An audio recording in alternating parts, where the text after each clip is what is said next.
know that some in our audience know the finer points of hockey. The Chris Johnston Show. We are your friends. The biggest stories, bringing you inside the game. What did you hear?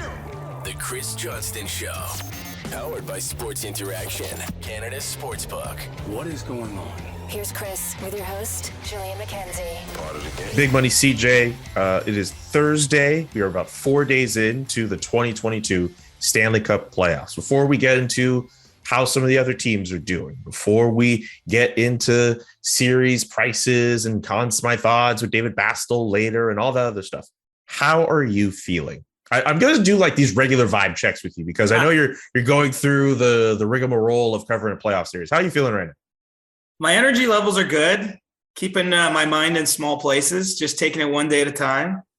But no, it's been fun. Honestly, it's been great being back in the playoff atmosphere. Having the fans back in the building in Toronto was awesome. The first two games I covered at Scotiabank Arena for a playoff game, especially game one, was legitimately one of the loudest crowds I can ever remember there.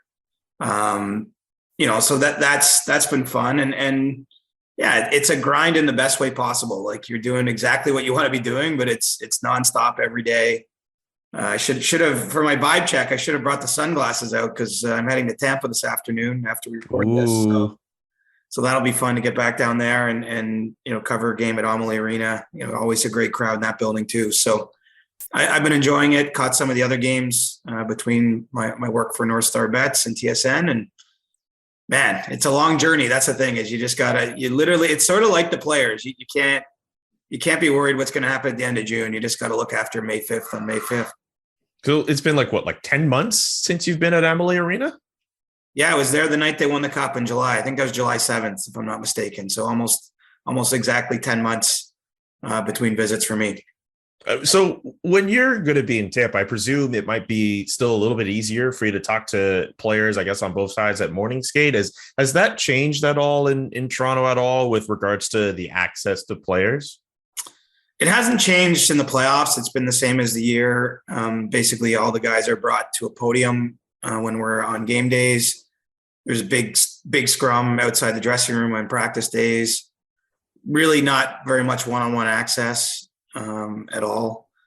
So I don't think that'll change. I mean, look, in the playoffs, it's not been my experience that you're getting a lot of one-on-ones as it is. There's a lot of eyeballs on these series. There's more people covering them. I think that there's 20 traveling media following the Maple Leafs down to Tampa. 20. So that's a lot of bodies, plus the locals that are there covering the series as well. So, you make do with what you got, work other contacts or sources in my case, and just do your best. It's not always perfect, but you do the best you can. So we know a lot of eyes are on Toronto and Tampa, the cameras, TSN, all of that on that particular series. Let's imagine a world where that series does not exist and there are only these 7 other ones that are there. Which series of all the other ones beyond Tampa and Toronto would you want to cover the most? Good question. Is there any limitations to my answer? Like you're talking about for the hockey, for the storylines, for the cities? I mean, it could be whatever. It's really just to cover it, like for whatever criteria you want to set for your answer, you can do that. There's no limitations on that. Like Nashville, Colorado would be a good city play. Oh, I get that.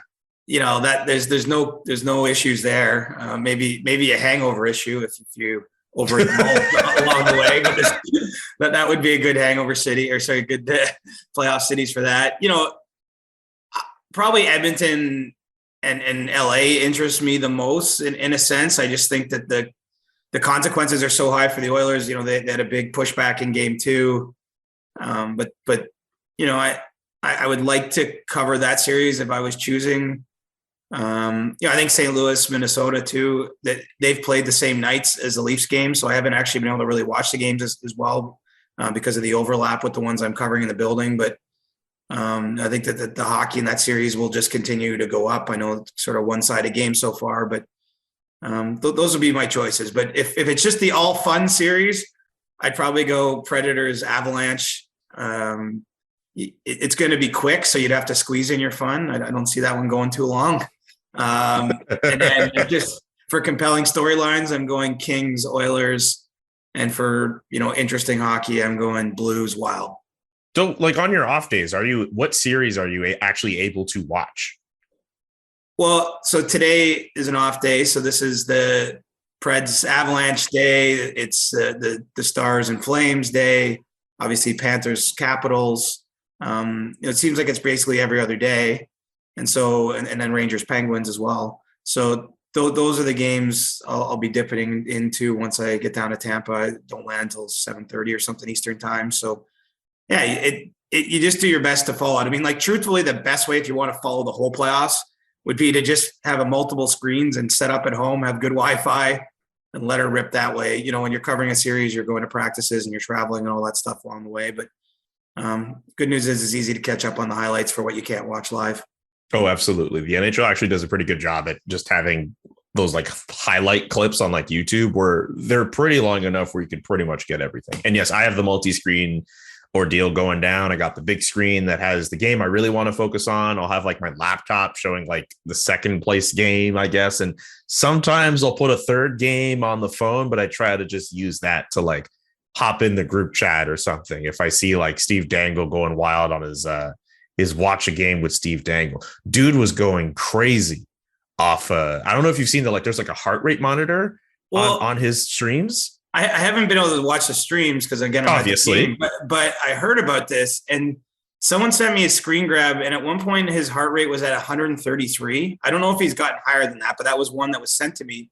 And I actually looked at my run from that day because there's a heart rate monitor on my watch. And literally like 30% of my run that day, I was between, I can't remember the exact range. It was like 127 and 140. But basically crap. Steve, like a third of my run was spent in the same aerobic zone as where Steve was watching a Leafs game, which I just found hilarious. It's not a brag on my end. I just think it just shows like that man is exerting energy when he's watching a game, because I can tell you when I'm out there running 30% of the time, it's, I'm putting some effort into it. Seriously. And in the third period of that Leafs Lightning game that happened on Wednesday night, as the Leafs looked as if they were trying to mount some kind of comeback of some sort, dude just started going into full-on gladiator mode. Just his voice was changing, and dude needed a lozenge at the end of that. I was getting very concerned. Like he was like borderline frothing at the mouth at that. I wonder how his voice is going to hold up. Like if this ends up being a long playoffs for the Leafs and he's doing those every other night, plus his LFR videos, plus just, I assume he just walks around his house screaming all the time because that's the way it looks based on all the videos I see. I mean, he better have a good tea and honey regimen going there. Absolutely. One thing I'll say about Dangle that I actually kind of feel bad for him for, the fact that he has to do this series, right? And he has to do it from his blue room. He has the convenience of being where he's at. But like, if he has to do that for every single game and it's a long playoff run, say like the Leafs go to the final, like he can't be at that game. He has to be in his room. Like he can't go to any of these games. Like that's a lot of time spent in the basement. Yes. Yes. That's why I don't know. I kind of feel a little bit for Steve here. But anyway, we don't need to feel that bad for Steve. It's time for David Bastel. It's time for Sports Interaction. It's time for us to look at some odds and some bets that we can place at this juncture of the Stanley Cup playoffs. David Bastel from Sports Interaction is here with us. By the way, Sports Interaction only available to 19 plus. And if you are playing, please play responsibly. David, I saw a tweet yesterday and I texted you about it. And I want to bring this up for everyone listening. This was before the Leafs Lightning game on Wednesday night. Drag Like Poll tweeted, notice that Money Puck now has Toronto as the most likely team to win the Stanley Cup, with Tampa's chances repeating down to 0.4. I know it's not necessarily like a betting thing. I just kind of wanted both you and CJ, your thoughts on that. It's funny how there is an instant overreaction, right? The Kings win game one. It's like, the Oilers are in trouble, or the Capitals pull an upset, or man, Boston looks terrible. And they actually do look terrible in the first two games. So maybe that part is true, but It's funny on the odds side of things, CJ. It's one game. It's a slight tilt into the Leafs direction, but with game 2 going to Tampa Bay, it's kind of back to even right now between the two teams, which really shouldn't surprise anybody. Right. Well, I've always noticed that about being fans, and I love fans. Look, they drive our sport, but every year, whatever happens in one playoff game, the next one usually isn't the exact same. Like any team that wins the cup or plays long through the spring usually can win in lots of different manners and has effective ways. And it volleys both ways. So I'm guessing now everyone is just probably hammering like Tampa in 5. What's the play now? Well, what's the play? Yeah, it's funny you say that. Well, the most popular series outcome. So, you get to kind of figure out, is it 4 games to 2, 4 games to 3? Number 1 right now is Tampa Bay winning the series 4 games to 2. Ironically, number 2 is Leafs winning in 7. So, and they're very close, neck and neck. So right now it is basically a toss up, slight favorite to the Leafs winning the series overall, if you're just going to pick a winner. But in game 3, once those odds are established, I'm guessing just because of home ice, Julian, that it will be a Tampa Bay slight lean in game number 3. And it has a lot to do with home ice, just like the Leafs were favored in the first 2 games. Exactly. By the way, for those who don't remember from our last episode, both CJ and I picked this Leafs Tampa series to go 7. I guess you can figure out who between us has picked which teams here. CJ is picking the Leafs, and then I picked the Lightning. Maybe it's not so obvious. Who knows? But you're on Team Chaos. You just think the Leafs are always going to break hearts in the most dramatic way possible. I've just seen enough of it, and I'm willing to be wrong and have the Leafs, prove me wrong. They just need to show me something. That's part of the reasoning why I picked the Lightning here. Dave, what about these series prices for the rest of these playoff series going on? Well, right now it's interesting. Blues and Wild, we're even. Penguins slight lean. Florida, surprisingly, even though they're down, they are a heavy lean on their side. Flames, apparently, according to the odds, the Flames and the Avalanche have already won their series. I don't make up the numbers, guys, but it's funny how that works that way. Some convincing wins. I guess the Flames 1-0 really wasn't convincing, but you know what I'm saying right there. So right now with that. And then when we get into the Conn Smythe, a lot of that with Conn Smythe odds is you pick the Stanley Cup winning team that you feel that is going to do it. And it's usually one of the star players. Ironically, the Avalanche right now, 3 of the top 4 odds getters are Avalanche players, which probably shouldn't be much of a surprise. Nathan MacKinnon, number 1, and it's quite convincing, number 1 right now. Go ahead, Siege. I thought you were going to say something. I was going to say, anyone who watched Victor Hedman put up 4 points on Wednesday night might be looking at a prior winner of that trophy. Yeah, you know what? Really good point too. If they keep on dancing and move up right now, Victor Hedman 25-1, some pretty good value.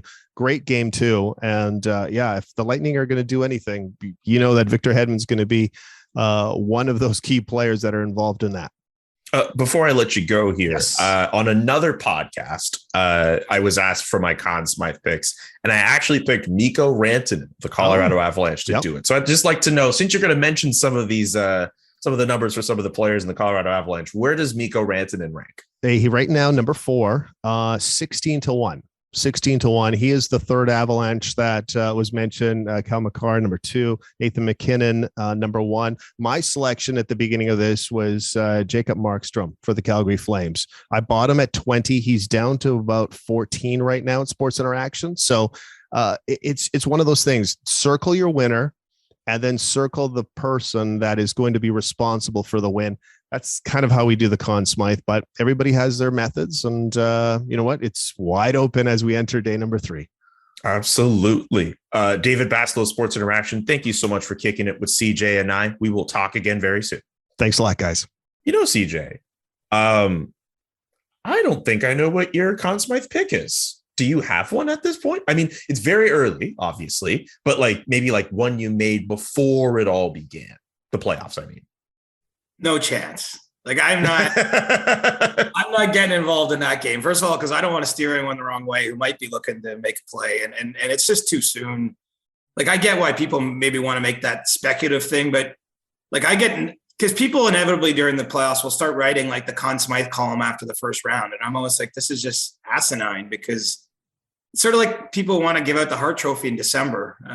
I suppose it's interesting to track where it's at as you go along, but let's face it, the Conn Smythe Trophy is 94% of the time from the winning team. We have seen the occasional losing player in the cup final win it. And, we don't know how these teams are going to win yet. Like, if you like the Avalanche, you got 4 or 5 players that are probably going to be in the mix potentially for that. If it's Tampa that wins another cup, as we've seen, Kucherov won one of the Conn Smythes, Hedman won one, Braden Point could have won at some point. Vasilevsky could have won.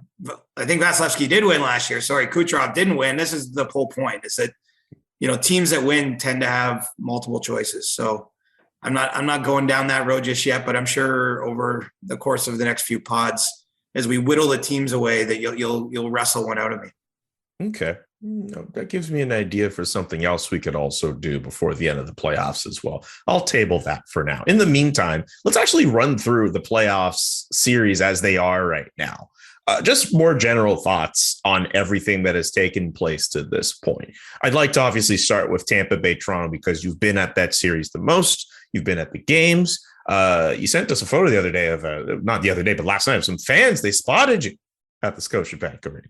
Yeah, that's awesome. A couple big SDP fans pulled me aside and wanted a photo, I guess, because Steve wasn't there. I was the next best thing. So that was pretty cool. Being on the concourse and seeing everyone. It's great being around the atmosphere. What's, in terms of the hockey in the series, I think what surprised me the most through 2 games is just how much of it has been special teams. Usually in the playoffs, we sort of associate it with the whistles going away. I think it's not even a complaint. I don't necessarily think the referees have done a poor job, but I don't even have a sense of sort of the matchups or who's going well at 5-on-5, because there's just been so little 5-on-5 play. That was set right in the first game. Toronto was shorthanded for 7 of the first 12 minutes of game 1. Austin Matthews, I think, had 2 shifts in the first 12 minutes. It's just not quite what you'd expect. And so it's hard to have a handle on the series. I mean, certainly a special team series could go both ways, actually, for these teams. I mean, the Leafs were elite in both ends of it. They've scored a couple shorthanded goals already in the series. Obviously, both teams have very dangerous power plays, lots of star power. And the biggest question I have, I suppose, as we look ahead to game 3 and what happens next is, will this continue to be called this tight? Will the players adjust? Or will the emotions continue to come out? What's sort of unique about the Leafs and Lightning is they played 2 games in April, right towards the end of the regular season. Both of them were blowouts. Leafs won 6-2, and then the Lightning won the other one 8-1. And so there was a fair amount of emotion in those games. And I feel like it's kind of spilled over and maybe even to some degree dictated how it's been officiated by the league. Just having heightened awareness of guys like Pat Maroon and Corey Perry, Wayne Simmons, Kyle Clifford obviously was suspended early in the series. So it's for a series that has all the stars, and the stars have actually put up some points. It's still kind of a lot of the focus is on, the extracurricular things that are going on. And so it's hard to have a handle just yet on who's controlling what or who's getting the better of the matchups. If home ice is worth anything, that's still to be determined. Yeah, just the fact that both games swung so heavily in the favor of one team. Toronto flat out dominating Tampa, and then Tampa eventually wakes up in game 2. And yes, the score ended up being 5-3, but for the most part, the Lightning just took advantage of chances they had on the power play and really made it their game. That's also what's really intriguing about this series. Like, I think a lot of people were thinking, man, you know what? The Lightning, maybe they look tired. They're not going to be in it, but they completely subverted those expectations on their head after game 2. Yeah, and they keep this amazing streak going, right? They haven't lost 2 games in a row going back to the start of their 2020 Cup run in the playoffs. And that's, the simple math will tell you if you don't lose 2 games in a row, you got a great chance to win the Cup. You can still lose a series, I guess, if you lose games 1, 3, 5, and 7 without losing 2 in a row. But in general, what the Lightning have done well is bounce back from either poor performances or bad breaks, whatever's happened in their losses along the way. Was really not a great showing for them in game 1. Vasilevsky showing up as well as he did in game 2, I think is a real good sign, because Leafs had a great first period in game 2. They could have taken the lead if not for some good goaltending, some good penalty killing from Tampa too. They had 2 early penalties that they had to kill, and then the Lightning sort of slowly took over that game through the middle stretch. And so, look, I think the fact we both picked a 7-game series here, in some ways, that's this is playing out to our expectation in the sense that there's nothing really yet to like one team isn't doing something that I'm saying the other guys can't handle this. Like it feels a little bit like there's a feeling out process and they're trading some punches, but I don't see one team yet with a clear edge, I guess, other than you probably like the Lightning's experience and they have the next 2 games at home at Amalie Arena. That has them in a good spot, but I just think this is going to be a long series. It goes back and forth. How did the Leafs respond after that game 2 loss? Like listening to them in the locker room, not the locker room, but listening to them talk about it post game. My biggest thing with the Leafs is just whenever they come across adversity, it seems as if that's when, things start to fall apart. So I'm just curious about how they're handling all of this heading into game 3. Well, as best as I can tell, they're different in that regard. Like they didn't seem rattled at all, didn't seem emotional. No one complained, for example, about the refereeing. The Tampa had 7 power plays, I believe, in the game. Sometimes after that kind of game, if you're frustrated, you might take issue with 1 or 2 of the penalty calls. Like there's none of that. I got they were pretty even keel, all things considered. Again, as far as I can tell in the media interviews, we're not in their dressing room. It's hard to know everything, but I do see a team that's grown up a little bit in that regard. I thought they handled the emotions of game 1 well too, because that one could have went them with all the penalties they took early in the game. And so it doesn't guarantee any success, but this is the 6th go round for Austin Matthews and Mitch Marner and William Nylander in a playoff series. This team has been through a lot. And I do think that they've grown and matured in some ways, but they're facing a titanic opponent right now. So, you need that at minimum to have a chance in this kind of series, but man, I can't predict where it's going to go next. I'm pretty excited to see it. I think at some point we're probably due for a tighter game with all kinds of tension and chances back and forth and great goaltending. Like I think that's probably going to happen one of these next couple games, maybe not so many power plays, and so that'll be pretty compelling because, Victor Hedman, as I mentioned, had 4 points in game 2. Matthews and Marner put up points. Kucherov had a nice goal. Braden Point scored in game 2. The stars are showing up so far in the series, and so I think that there's a real chance for them to put on a good show here in the back half. So the way you were describing the potential for that type of game, a tight game, not a lot of power plays, some great goaltending, I'll tell you what, that's basically what game 7 of Tampa Bay, New York Islanders was like in the 3rd round. And if we get that in the Leaf series, I don't know about you, that could end up being one of the best games of the year. I don't mind a defensive struggle if the goaltending is just otherworldly. Well, and Dango's heart rate might hit 150 if that happens. So, shit. You want to have the paddles ready just in case we need to revive the poor man. But, it's only going to get more tense. Like I can tell you, I don't know how it feels for those that are maybe watching from afar, but in the building, there's a real crazy feel to the series. It's so obvious to me. You have the rock and the immovable object here. The Leafs probably won't fit. If they were ever able to get by Tampa, I'm not sure they're going to play a better team than Tampa. It doesn't mean they're going to keep winning because all sorts of dynamics happen, injuries come into play, fatigue, all this stuff. But this could be the best team they play if they play multiple playoff rounds. I think that's kind of compelling in and of itself. And, again, I haven't seen anything yet to say one team is clearly better than the other. It's just, it's just been kind of weird with all the power plays, but, I have no sense of which way this one's going yet. Okay, let's touch off on some of the other games that I know are kind of happening around on the same days as this Leaf series. So totally cool if you don't have the same expansive knowledge on these. I just want to touch up on them just so we can, go through the rundown properly. And it seems like one story that is emerging out of Carolina is the fact that they are able to get wins over the Boston Bruins, despite the fact that they don't have Freddie Anderson and Antti Ranta gets run in by David Pastrnak. And it comes down to Pyotr Kochetkov, the 3rd string goalie, guy was in the AHL for most of the year, to handle the job. And he gets himself his first career playoff victory in game 2 against the Bruins. This is a really interesting story, and it's really putting into light the fact that the Carolina Hurricanes, seemingly when it doesn't really matter who they have in their net, they are able to get wins when it really matters.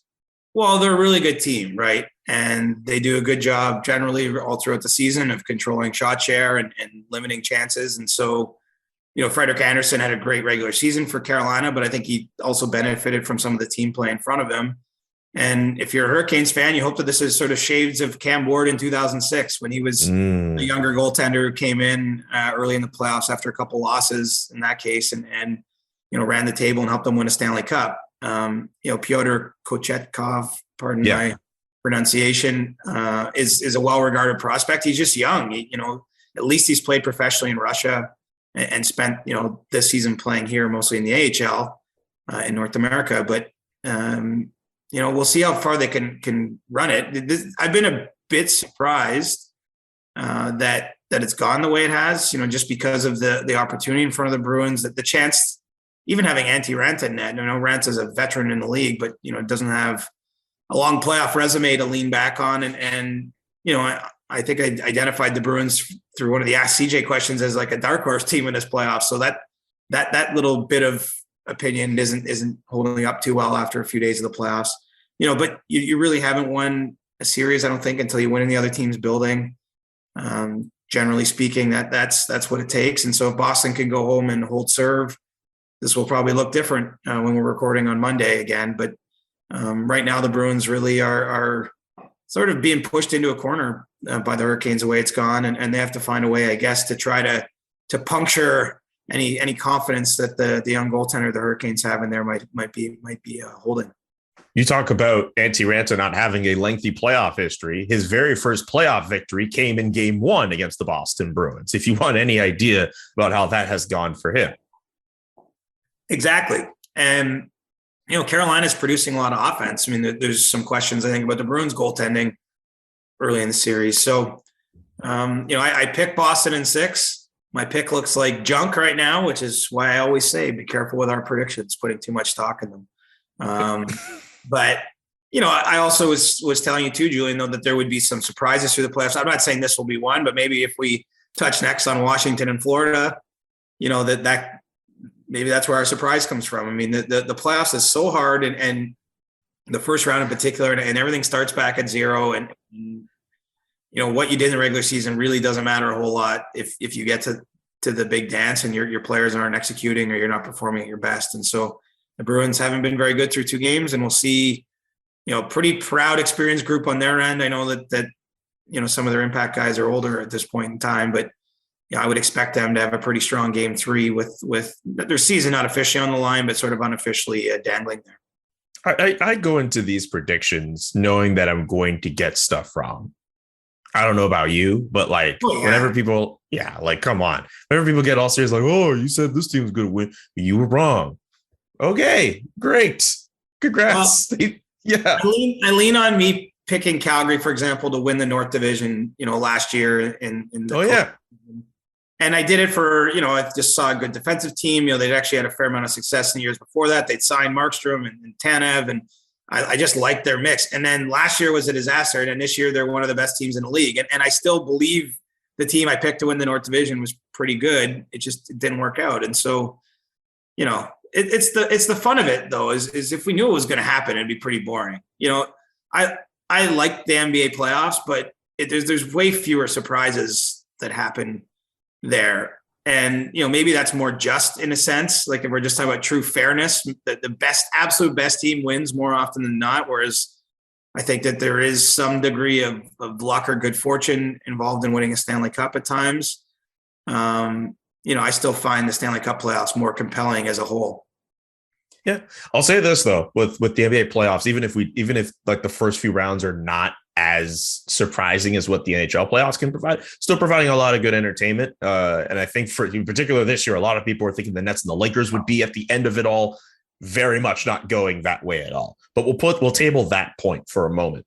I want to mention just the Blues and the Wild. That series is tied, a bit similar to what we saw in the Tampa-Toronto series, where both teams are able to get a big win over each other. The Minnesota Wild, 2 playoff hat tricks, Joel Eriksson-Ek and dollar bill Kirill Kaprizov getting a hat trick of his own. That's my man's Kirill Kaprizov. I was asked in the Q&A on Discord earlier this week who my favorite player in the NHL is right now. Kirill Kaprizov, easily that dude for me, and he gets himself his first playoff hat trick. So I'm just happy for Kirill to get the job done there.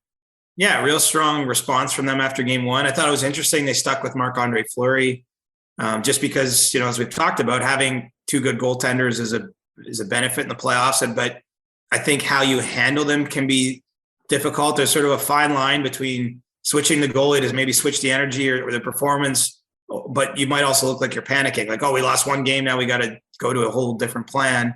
Dean Evason was pretty clear. He basically said to the effect, it wasn't a hard decision. This was before game two. We looked at it. Fleury made a bunch of first and second and third saves. Sometimes, we just weren't cleaning up the stuff around him with all the goals that went in against him in game one and proved to be a pretty good response from the Wild. And now they go to St. Louis. I mean, this one feels like a 7-gamer. Just the way these teams have been built. The fact the Blues have had a lot of success actually against Minnesota. I don't always put a ton of credence in those stats, but there's enough of a track record there to see it. And, that the Blues are going to have to find an answer for Dollar Bill Carrill because, he had a really strong playoffs last year in terms of production, and to see him come hot out of the gates again just shows, what we've seen in the regular season of him is not an aberration. This guy's a gamer, and he's, in my eyes, totally changed the view of the Wild. I mean, I know they have lots of other players, and there's been some smart moves made there, but he's given them a dynamic quality that they just really haven't had as an organization too much, and that's why they're maybe we're a good sleeper pick. Yeah, and you mentioned with the Blues, needing to figure out some ways to handle Dollar Bill Carrill. It looks as if they're dealing with some injuries right now. I think they already don't have Marco Scandella. I believe Robert Pertuzzo also got banged up as well. Nick Leddy also not available to them. They're dealing with the fact their defense core is taking some major hits in this series. They're going to need to call up on whatever depth that they have to help them going forward for the rest of that series. It could, but I'm with you. This could go 7. These are two really evenly matched teams, really skilled teams. They can both score. They can defend. This is going to be a good series. I've been high on this series since before the playoffs, and I really think it's worth people's time. After you finish the Leafs games, watch Minnesota St. Louis if you can. At least do that. The teams that play into the third round of the Stanley Cup final often use 9 defensemen. You just don't want to be 9 defensemen deep on the third day of the playoff. Like that's a difficult thing to overcome. I'm not saying they can't, but to have those types of injuries on the blue line, I mean, really the blue line is one of the Blues' strengths at the best of times. They're pretty stout back there, but it's tough to withstand those sort of injuries already in the early days of this tournament. Any thoughts on Oilers and Kings? That series also tied. I didn't realize this, but the Oilers, they win game 2. It's their first playoff win in 5 years. It snaps a 7-game postseason losing streak. Massive win. And not just the way it happened. I mean, obviously 6-0 is a great result. Mike Smith was wearing the goat horns a little bit after game 1, giving the puck away before the winning goal. For him to go back in there and have a shutout is a pretty good response. But I think just given that 5 years between playoff wins and then sort of the mounting idea that something was off, I think it relieves some pressure. It's still going to be a tough series. I thought all along the Kings would be, I didn't go look at everyone's predictions, but it seemed like a lot of people just assumed the Oilers would run this series quickly. I thought the Kings would give pushback because of the players they have that can neutralize Edmonton, and the Oilers are dealing with some of those demons we talked about the Leafs a little bit. It just some of it's between the years. It's not all just a team building issue. Although, we'll see how the goaltending goes. Mike Smith, it was so good down the stretch. And so to see maybe if he, puts that game 1 behind him, he's known to be a battler. This is a good spot for the Oilers to be in. So, I like the pushback. I like that they even did. It would be, man, imagine they're going to LA down 0-2. I mean, that would have been a difficult spot. I think they've managed to maybe calm some waters locally there and are in a good spot to keep working their way through and beat the Kings. Absolutely. I mean, I like the Kings being tied 1-1 heading back to Los Angeles. Like, I think if you're the Kings and you have that going for you, maybe you work a little bit more defensively for games 3 and 4. You could find yourself in a position where you can get another series split. I mean, maybe this also goes to the distance too. Like I like the King. If you're the Kings right now, I don't mind being in the situation that you're in at 1-1 with the goaltending and the defending that you have. Look, the firepower that's there, you can only hope to contain it as opposed to completely stop it. Well, Todd McClellan said we're not just here for the experience; we're here to win the series. That which is a good mindset. But I also think that there's not nearly the pressure on that side of things. It's not just because a bunch of national media picked the Oilers. I just think that where they're at as a franchise, they're turning things over, and they do have younger players, and so the experience will be valuable, win or lose for the Kings. Whereas the Oilers, it's almost just like no excuses, get the job done, or else. I don't even know what that else is just yet. Let's not contemplate it till we see how the series plays out. But there's clearly some consequences in the air, a little bit different to scale in Edmonton's end of things, and that's why finding a response with the way game one ended, I think, was huge for Connor McDavid and crew. Okay, so let's look ahead to some games that are going to take place on Thursday night. But also looking back at some of the games that happened from those series as well. We're pretty deep on without mentioning spicy pork at this point and broccoli. I mean, how do we go this long? I should have had some spicy broccoli for my breakfast here just to bring it. I'm glad you brought that up because that is the very series I was going to next. And I have questions. How spicy was that pork Louis Domingue had? I mean, then again, he is a client of Alan Walsh. Maybe we can ask Alan Walsh how spicy that pork was. Yeah, I loved the interview for those that haven't seen it. Just the way he hesitates, and then he's like, "Not the best." Like a food review after revealing that he, for those that missed it, that he'd eaten spicy pork and broccoli between overtime periods because he never expected to be in the game. For one, he's the Penguins' third stringer, and he was the backup in that game. And Casey Smith got injured, and he had to go in and made 17 saves and watch his team win in triple overtime. So, pretty cool little playoff story.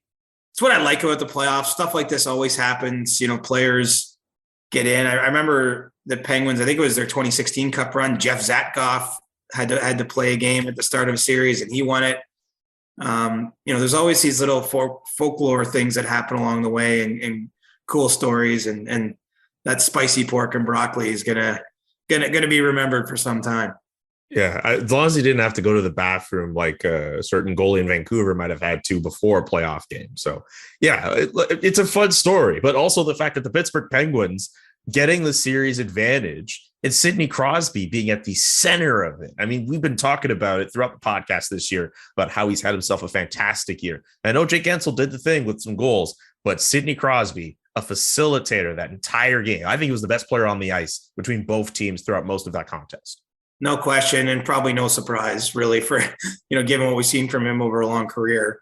Malkin scores a triple overtime winner, but he really didn't tilt the game nearly as much as Crosby did. And I think it's a good reminder, though, of what it takes to win in the playoffs. Is it the player that might be your best player in the game or among the best line doesn't always score the winning goal. You need everybody. You need moments, I think, sometimes to keep a playoff run going along the way.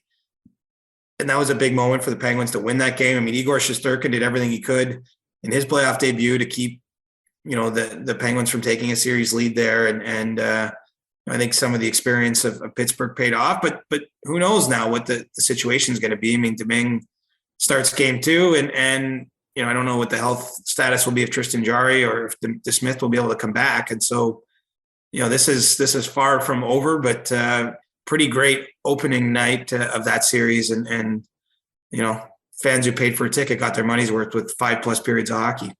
Did you have any thoughts on the goalie interference call that occurred before the end of regulation, which, if it went the other way, would have resulted in Philip Hedl being the hero for the New York Rangers? Really tough play, right? It looks like you can make an argument. Maybe it's Dumoulin that knocks his own goaltender out of position there, not Capo Caco, who's coming in on the rush.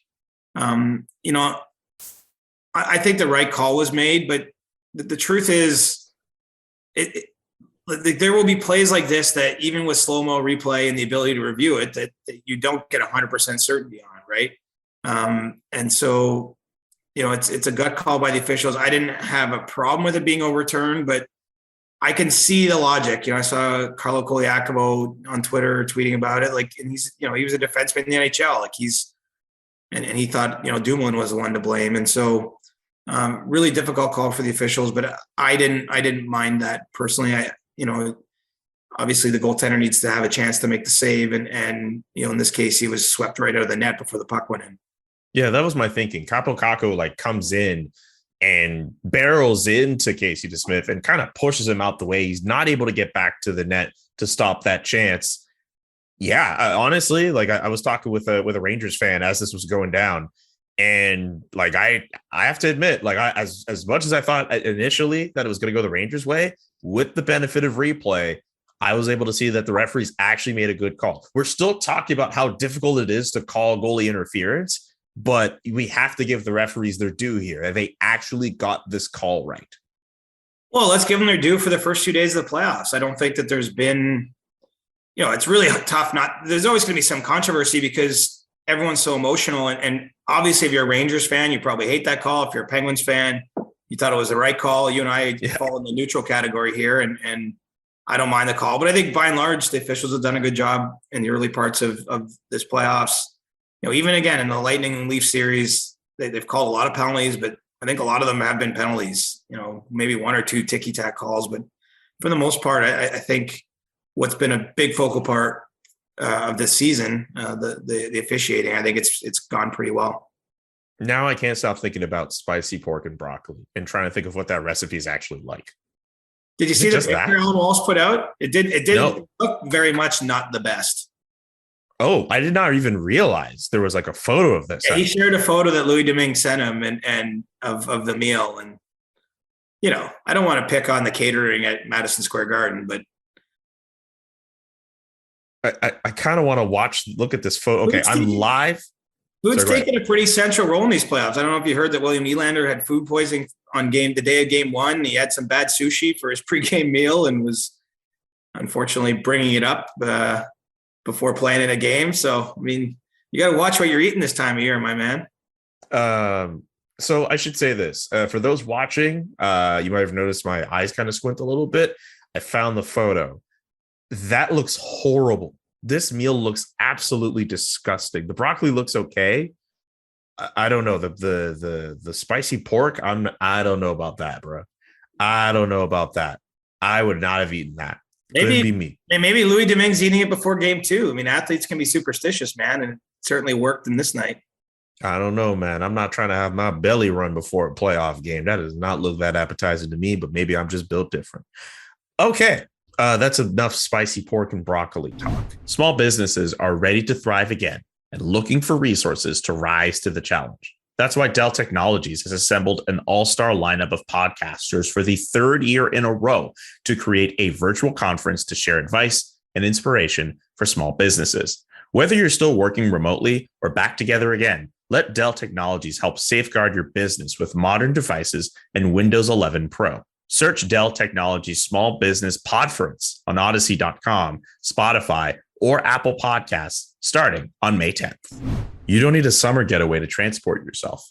Book your smooth escape with the wax experts at European Wax Center. A fresh wax transports you to a smooth state of mind where you feel effortlessly confident. This summer, whether you're going far away or sticking closer to home, the relaxed, confident feeling you're dreaming of is much closer than you think. Just visit your local European Wax Center. The European Wax Center online booking system actually makes getting a reservation quite simple and straightforward. You can use the EWC app to book your waxing service. The secret is their signature comfort wax. It's a proprietary blend of beeswax sourced from Europe and other skin-soothing ingredients that allow EWC to remove hair easily for a virtually pain-free experience. This summer, visit that feel-good state at European Wax Center. Summer is here. I'm going to be in some bathing suits. I'm going to be hanging out by the pool, hanging out. I know I want to feel confident in my skin, and I'm sure you do as well. So head on over to EWC European Wax Center. Book your smooth escape with the experts at European Wax Center. Make a reservation today. Your first wax is free. People, it's Julian here with a message from Athletic Greens. Right now, it's time to reclaim your health and arm your immune system with convenient and daily nutrition, especially heading into the flu and cold season. Ugh, it's not a fun time. In just one scoop and a cup of water every day, that's it. That's literally it. That's amazing. No need for a million different other pills and supplements and all that extra stuff. Athletic Greens is it. To make it easy, Athletic Greens will give you a free 1-year supply of immune-supporting vitamin D and 5 free travel packs with your very first purchase. All you have to do, visit athleticgreens.com/Johnston. It's CJ's last name. Like, how easy? It doesn't get any easier than that. athleticgreens.com/Johnston to take ownership over your health and pick up the ultimate daily nutritional insurance. Still a few more series we didn't touch on, but the Colorado Avalanche, speaking of them, imagine being in Nashville for games 3 and 4 of that series, and maybe the Avalanche have a chance to sweep. I know game 2 hasn't happened yet, but game 1, they looked on 10. Like the speed, the scoring, the offense, everything. The Avalanche got the job done, and they look scary. Yeah, I mean, when it's 5-0 in the first period of the first game, and you've chased the goaltender, I mean that's a pretty strong statement to start a series. It's kind of gone as we thought. I mean, not having UC Saros is a huge loss to the Predators. I don't know that he's going to be able to get back in the series. It sounds like the issue he's dealing with would typically keep him out weeks. It's the playoffs, so we'll never be surprised if UC tries to go, if there's some sort of treatment that can allow him to get back in there. But even if he does, I don't know that he can be his usual self. And, for me, he's in the top tier of the goalies. I'm not putting him ahead of a Vasilevsky or anything at this point, but, he's had 2 great years in a row. Last year's COVID season, and then this year played 67 games in regular season. David Riddick didn't get a lot of action for Nashville, and he gets chased in game 1 of this series. And so it's just hard for me to construct a way for the Predators to win this one. I think that's probably been reflected in most people's thoughts on it. I mean, the Avalanche are bona fide cup contender, and Nashville's down its best player and would have been an underdog even with Saros there. So, or at least one of their best players. I mean, maybe you make an argument for Roman Josi or Philip Forsberg or someone, but they're in a real tough spot, and they just got to try to focus on trying to win one game and stretch it out as long as they can. But I think that's going to be difficult for them. Did you read the Players Tribune article by Nazem Kadri that he put out, I believe, the other day? Yeah, I loved it. It was great. Yeah, good to see Nazem Kadri just being obviously a big focal point for a cup contending team, while also just, getting this opportunity for him to win a Stanley Cup on a really good team in Colorado. Who knows what his future is going to be like after that with regards to him being a UFA. But no, I like the Nazem Kadri story. It was good to see that he's able to do Players Tribune. I find like the articles have lost a bit of luster for me from when the first year when they were really doing them, but it's cool to see NHL players get some of those articles. Yeah, I mean, it's not quite the real thing, right? I think it's part of it. But look, here it was interesting, and Nazem went in on sort of his end of some of the playoff suspensions he's had, revisited the trade out of Toronto and how disappointing, difficult it was for him and his family, but explained why Denver has quickly, turned out to be a sort of, I guess, a blessing in disguise, or it's been a better experience than he expected. I mean, real honest stuff. I happened to get to know Nazem pretty well. I covered his entire career as a Leaf, right from the day he was drafted in Montreal in 2009 through that trade in 2019. And so, what I've always appreciated about him is he never shied away from controversy. He was always open, I would say, more than most athletes, to discussing the good and the bad of the game or things that happened to him. And so it didn't surprise me to see him pen, a compelling piece, with the Players Tribune, because he has always been a fairly open book for someone in his position. And I think he likes the spotlight. I think we talked about being a Kobe Bryant fan as a kid and the Mamba mentality. Like, I think he likes putting the game on his shoulders. I do believe that's led in some ways to those playoff suspensions, as he's trying, he really wants to be at the center of everything. Like, he doesn't shy away in the big moment, but, he's obviously gone a bit too far, particularly the DeBrusk suspension, the second suspension he got in the Leafs, the second Leafs Bruins series, where he was defending Patrick Marleau and crossed the line. I think, you got to ride. Like, I can't imagine trying to ride that line in the playoffs. Like, you obviously need to play with emotion and intensity, and you're in a battle, truly, like it's a mindset. But if you cross it, the consequences can be huge, whether it's taking a big penalty in a game that costs your team, or in his case, he's been suspended now a few times and had to watch big games from his couch. And that's not easy either. What sucks too is that because it's happened to him so many times, this reputation just kind of like follows him. And like, in a weird way, he's become a bit of a punchline. It's like, oh, Nazem Kadri could do well in the playoffs if he stays out of trouble. Like, if I was Nazem, I'd be a bit bothered. It's true. I would be still kind of bothered, even though it is the truth. Yeah, I mean, the reputation's earned in a sense. Like, I know he feels those suspensions maybe were a bit harsh or punitive, but he has like, there's no defending the hit on Justin Falk in last year's playoffs. There's no defending cross-checking and lunging up on Louis DeBrusk in the face. I mean, he has committed clear infractions. I think maybe he'd say they shouldn't have been in as many games as they were. I mean, that he put himself in a position where player safety might give him those games. You know what I mean? He didn't keep it within the line, and so he's opened himself up to having that sort of reputation. Yeah. Also, Jake DeBrusk, not Louis DeBrusk. If it ended up getting to a point where he got to Louis DeBrusk, that might open up a whole other can of worms. Louis is my former Sportsnet teammate. He's a great guy, and I guess I got Louis on the brain there. Sorry. I imagine that. By the way, Louis DeBrusk, just as someone who's never met Louis DeBrusk, I really like his work in the booth, whether it's with it's Jack Michaels, his name in Edmonton, or Arna Ryan Singh. He's doing a lot of work with him during the Edmonton Kings series. I am a big fan of Louis DeBrusk. I really appreciate his analysis. I really appreciate how he breaks things down. I like Louis DeBrusk in the booth. What about Flames and Stars? I mean, that game one, the Flames only need one goal, and they were able to shut down the Stars for the rest of the way. Yeah, and there's a little bit of war of words or back and forth with this Rasmus Andersson, John Klingberg fight.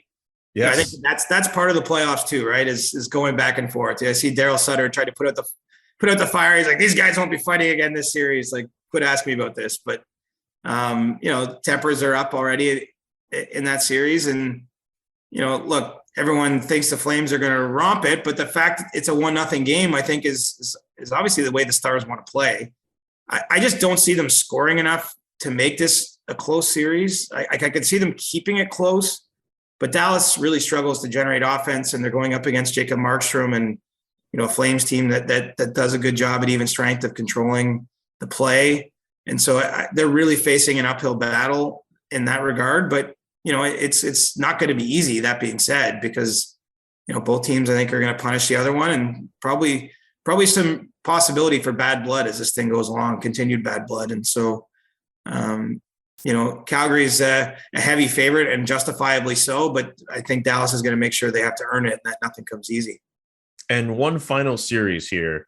The Florida Panthers down 1-0 against the Washington Capitals. Shades of 2010, may I add?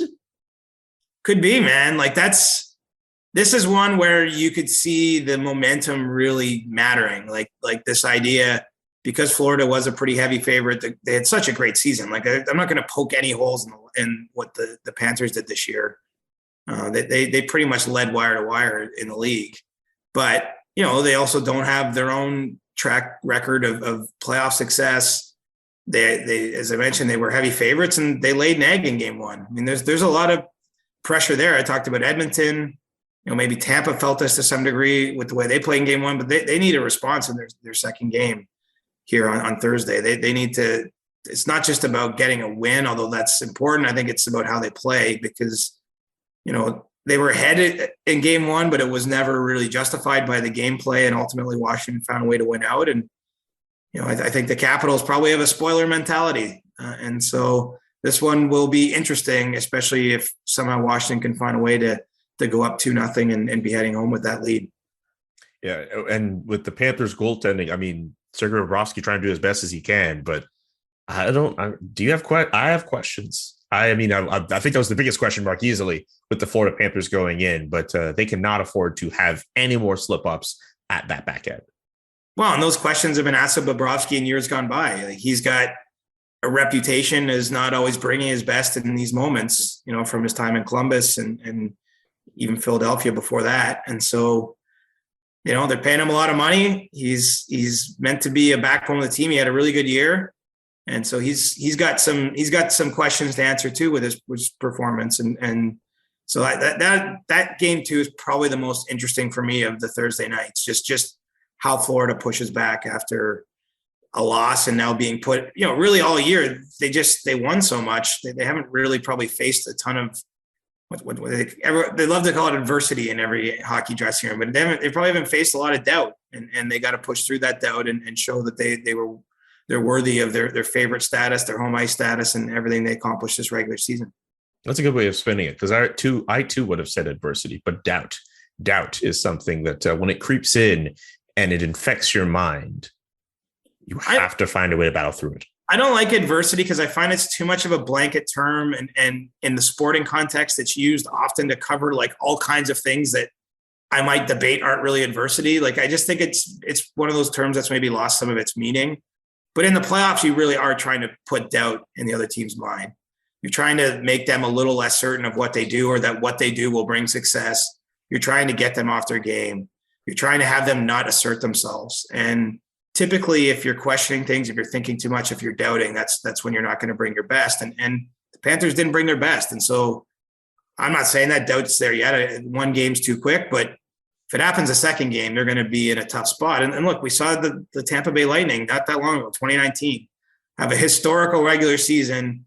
Columbus planted a couple seeds of doubt and won 2 games on the road and then finished a sweep. And so it can get away from you quickly in a series if that doubt does crop in there.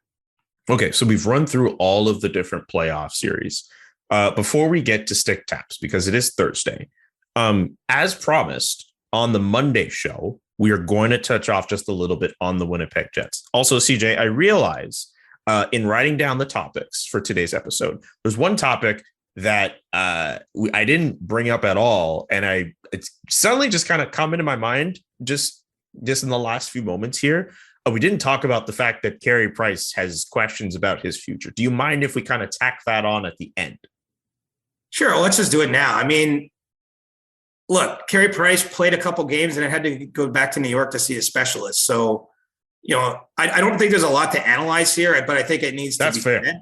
But it needs to be said. Like, he doesn't know, the team doesn't know what his future is, whether he can play, and that's going to dictate everything. Like everyone wants to jump to the next question, like, will he be traded? Well, I can't see any team trading for him unless there's some reason to believe that he can give them some version of what he's been in the past, or that he can play even as a number 2 or like a 1B, that he can play 30 games in a season. Like, he physically doesn't know if that's going to be possible. And so it's not to say it really just, we'll have to see what happens here. But, Carey Price, at this juncture, we can't say for certain what the status of his career is. And so, his health will dictate in some ways what decisions get made by the Canadians, by him with the no move clause, if they look to trade him.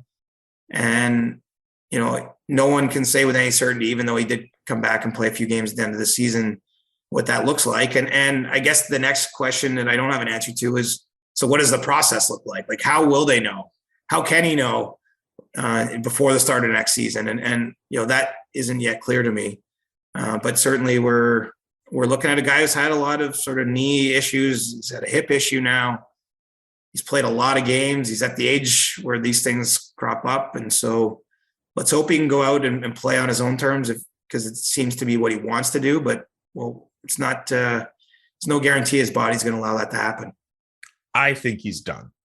I'm just going to put that out there. I think the fact that he was open with us in Montreal, the media types, in saying that game he played against the Florida Panthers, he had that in his mind that it was possible it could be his last. The fact, like, in the final seconds of the game, even though he admitted he thought the play had stopped, he took a moment to like look back at his kid and wave at them. Sorry. The fact that he admitted to us plain and simple at his current stage right now, he would not be able to play 55, 60 games. I understand there are second opinions and all that he could still get, and what other offseason training he could get. I need to see a lot before I could make that claim that Carey Price should be available for the Montreal Canadiens next year. And look, anything could happen. I'm not with him in the weight room or anything like that, but like, I just have this feeling that it might be done for him. I really, at the very least, as a 55, 60 game starter, that much is clear. I would just be very surprised if the Montreal Canadiens at this very point were able to go back to him for next season. That's just my feeling. Yeah, it's possible. It's possible he's that. It puts a different spin too on what we saw at the end of the Stanley Cup final in last July, where, it's Shea Weber's final game that day, might be the final meaningful game of Carey Price's career. I know, there's personal meaning in the games he played this season, but there was nothing riding on it for the Canadiens or really for Price himself. And so, some of the emotion I think we saw wasn't just losing a Stanley Cup final. It was just those two, veteran NHL players probably realizing in the moment that they just didn't know what was ahead of them in terms of being able to have a chance like that again. And that in all likelihood, that was going to be their last best chance to win.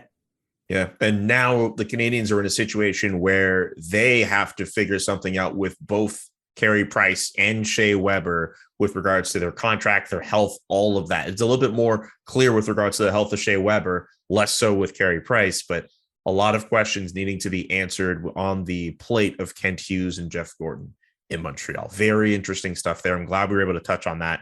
And I'm glad we're going to be able to touch up on the Winnipeg Jets, because it seems as if they are going to be going through some wholesale changes as well. Not a guarantee that Dave Lowry, the interim head coach, will be back, as well as some of his assistants. Mark Scheifele, unsure if he's going to be back or whatever's going on there. Paul Stastny in some of his comments talking about how more guys need to be held accountable. All is not well in Winnipeg, so it seems, Siege.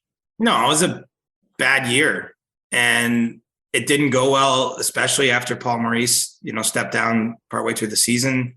There's a lot of big personalities in that room. A lot of them been around for a long time. And I think that it was a lot to manage. And Dave Lowry ended up he was an interim coach. It's a bit like a supply teacher. Like, I think it's hard maybe to get everyone's attention. And it kind of fell apart. And I don't think one person singularly is to blame. I would expect that they're going to bring in a completely new coaching staff. It certainly sounds like that's the intent from Kevin Cheveldayoff to do a full search and make some changes. That's an organization that doesn't make a lot of change historically. They've been pretty loyal. They've only ever had 2 full-time head coaches. Their assistants have been on the staff over a long period of time as well. And so those changes can make a bigger impact maybe than you might think, because this isn't the sort of organization that cycled through 6 coaches in 9 years or anything like that. And so those changes are a little more fundamental there. Probably the biggest player question is the Scheifele one. His comments, pretty hard to interpret them as anything. Like, usually if you're talking openly about your relationship ending, usually it's going to end. And he was talking openly about his relationship with the Jets ending. He didn't come to any conclusions, but I think it's a sign of the fact that it's going to be tough to keep that marriage going. And so what does that trade look like? I mean, I don't even know what that is, but that to me, like when you say wholesale changes, I don't think it's really wholesale changes, because you're going to have a new coaching staff and then you're maybe looking at a Scheifele trade, which is obviously a big deal. But, I still think Kyle Connor and Nikolai Ehlers and these guys are the backbone of that team. I don't necessarily see a lot of big changes beyond that, but those are big changes. And so let's see how that plays out. The question I'll have is what happens if they go to the trade market with Scheifele and it's not, what they feel they need. I mean, that'll be a difficult one to manage. Maybe he can come back. Stranger things have happened. We've had players publicly ask for trades and then come back and have career years after the trades didn't happen. And so, it's an off season with the high potential, I think, for big headlines in Winnipeg, but I don't see it as like a full teardown or anything like that. I still think they're going to be a good team. They have a lot of good players. They just have to figure out a way to play defensively more sound. I mean, that's their issue. Connor Hellebuck's a great goaltender, but they've asked way too much of him. Even in some of the years where they've had success, like the year in the North Division, they got to the second round. before playing Montreal, but they just defensively, the metrics weren't very good. And so I think that they need to make some fundamental changes, but a lot of that can come with the coaching decision they're about to make as well. I mean, I know I said I see your point with regards to wholesale changes, but this is also a Winnipeg Jets team that has underwhelmed since that long playoff run that got stopped by the Vegas Golden Knights. The core that they have at its best should be able to be making good runs every year. I don't see how you don't make significant changes. And maybe it's not the same thing as wholesale changes, but something has to happen this off season, whether you're saying, you know what, we're starting all over again, or you're making an aggressive retool to put yourself in a position where you can be a contending team in the Western Conference again. And whether it's dealing away Mark Scheifele, and of course, you're going to have to put in a new head coach, whether it's you're somehow going back to Dave Lowry or you're getting a new head coach. I'm with you. They're going to get someone new coaching staff. So that's a big to be there. Like that's a fresh start, and that's a chance to play different systematically. It's a chance to deploy the players differently. And then if you're trading Mark Scheifele, like in a lot of ways, he's been their franchise player. He was the first player they drafted after getting the team back in Winnipeg, and has been a key part of what they do. He's scored a lot of points for them. It just feels like maybe that marriage is on the way to an ending. Again, that's no guarantee though. That's a big trade to make. He's got 2 years left on his contract, and so you have to really be careful with what you do there. But the fact that it's discussed openly, I think, is a sign of some of the disharmony behind the scenes. And so, there's rumors during the season, maybe that Scheifele might be dealt. I don't think there's anything to that throughout the year, but now it at least has to be looked at and considered. Those would be big changes to me. And then, there's always things around the fringes you do, but you're talking about changing a core piece of your team, your number one center, more or less. You've already traded Patrick Laine too. Don't forget that. I mean, Pierre-Luc Dubois, there's a question but his future, who was the main piece you got back from Laine. I mean, there's a lot of business to be done. And I don't think there's any question the Jets look different on opening night in October than they did playing their last game last weekend. No question. And that is definitely a team we're going to be having an eye on throughout the off season. Okay. We've run through a lot of topics today. It's time to get to stick taps. Siege, do you want to start or should I start? I've got an easy one, so I'll take it. Scotiabank Arena fans. Rightly so. I've been to literally hundreds of games in Toronto, NHL games. The fans there get sort of jeered or mocked for their lack of passion, for their late arrival, for hanging out in the Platinum Club underneath, drinking Chardonnay instead of sitting in the seats. Are trying to rehab their reputation as a playoff team. I think that the fans have a chance to rehab some of their reputation in the building, because the first two games were great in terms of how they responded. After a long pandemic, kudos to those that maybe hadn't seen a playoff game live in a long time, or maybe we're seeing our first ever live playoff game. I thought they met the moment, and there's at least one more guaranteed there this spring, if not more. And I trust they'll continue to do the same. So stick tap to the fans that made hockey fun again in the playoffs for those of us watching up in the press box. That's really well said. A lot of people were making the remark that, wow, I don't think they'd ever heard Scotiabank Arena that loud. So yeah, kudos to Leafs fans. I'll take the tougher one here, and I will give kudos to Canadiens fans and the hockey world who descended on Montreal earlier this week for Guy Lafleur's funeral. We did mention his passing and all the tributes that have come in previous episodes, but we felt a man of his legacy not worthy of just giving him a simple stick tap. But I think we have to acknowledge the funeral and the visitation lying in state at the Bell Center these last few days. And when I mean people from the hockey world, Joe Sakic, for example, who was actually a really early roommate and early on in his career when they were both in Quebec City with the Nordiques, Joe Sakic in Montreal, the day of game one of the first round series between the Avs and the Predators, members of the Toronto Maple Leafs also there. And of course, most of the Canadiens legends still around to pay tribute to Guy Lafleur. Just something amazing to be seen. I really wanted to be there in person for the funeral, but other things kind of got in the way. But just following it on social media, pretty incredible. And the fans who were lining up outside to pay their respects. There were fans who had lined up for hours, people who had driven in from all different parts of the country to be there to pay respects to one of the NHL's greatest players and an emblematic player of what it means to be a Montreal Canadiens player and someone who means so much to the province of Quebec. So I give a stick tap to fans and the hockey world who all paid tribute to Guy Lafleur these last few days. Well said, my friend. Yeah, that's a good way to end it off here. Siege, another good one in the books. We'll be back on Monday with a brand new episode. Safe travels to Tampa Bay. Maybe by the time you listen to this podcast, CJ might already be landing in Tampa Bay, Florida. We'll new swim trunks. They got pineapples on them, man. I'm pumped to break them out at the pool. Looking forward to the pool picks, my man.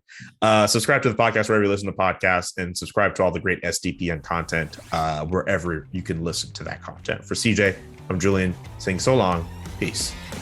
Enjoy the games, folks. The Chris Johnston Show. Powered by Sports Interaction, Canada's sportsbook. Inside the game, twice a week. Follow Chris on Twitter @ReporterChris. And follow Julian McKenzie @JK McKenzie. The Chris Johnston Show.